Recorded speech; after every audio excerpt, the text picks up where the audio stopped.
Bonjour, bonsoir. Alors, bienvenue pour un autre moment CK. Aujourd'hui, on va parler de quelque chose qui me touche beaucoup, l'éducation. Et félicitations déjà à tous les bacheliers 2019. Ouais, ce fut une année très très dure pour vous, entre les grèves, les manifestations et aussi des problématiques au niveau de correction de bac. Euh, une affaire est passée légèrement un peu à la trappe. On va parler de cette affaire. C'est au niveau des maths. Donc déjà, il y a eu des problèmes au niveau des correcteurs qui ont fait grève. Mais le vrai problème et la vraie nouvelle, c'est cet établissement parisien qui s'est permis de divulguer, entre guillemets, les, les sujets du baccalauréat de maths. Alors déjà, il y avait des histoires comme quoi il y avait un problème dans l'énoncé. Il s'agit d'un établissement qui, depuis quelques années, a 100% de réussite au bac. Euh, et donc, voilà, on vient d'apprendre justement que les sujets avaient été divulgués sur WhatsApp, Instagram, etc. Contre des sommes, bien sûr, monnayées. L'un des inculpés a prétexté à la pression au niveau académique, etc. Alors, on doit remettre dans le contexte, et c'est ça qui n'est pas fait par les médias mainstream. Il s'agit d'un établissement privé, communautaire. Comme vous avez pu le voir sur la vidéo, j'ai insisté sur un établissement musulman.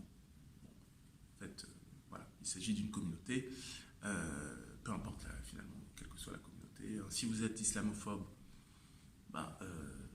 considérez que c'est la communauté musulmane.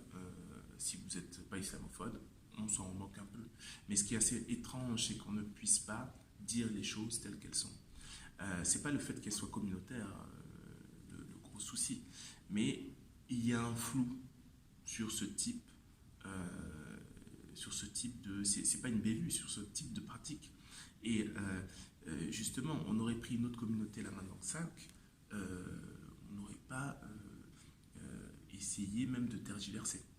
Et le pire dans tout ça, en toute objectivité, il faut remettre en question justement leur manière de procéder.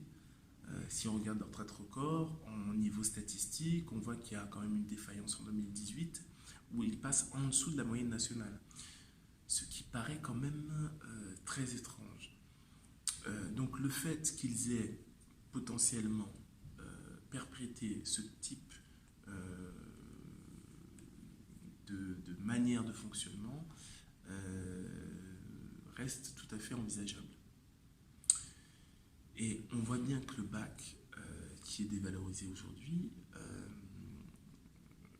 est un go ou no go. C'est-à-dire que vous n'avez pas le bac, c'est vraiment pas bien.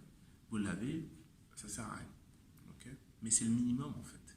Et quand pour ce minimum, certains arrivent à avoir des mentions qu'ils ne devraient pas avoir et leur permet peut-être potentiellement d'entrer dans des établissements qu'ils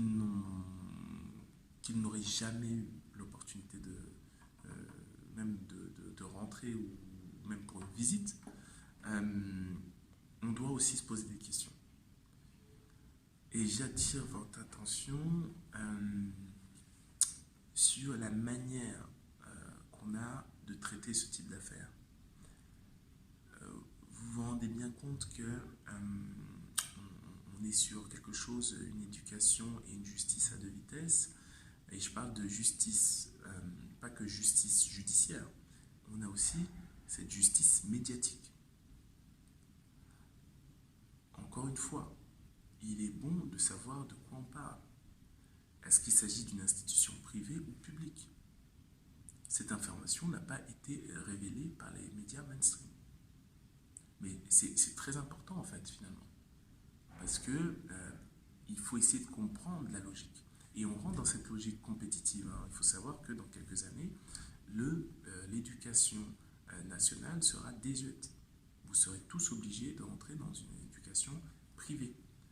Avec une logique de compétition, on va arriver à avoir de plus en plus ce type de comportement.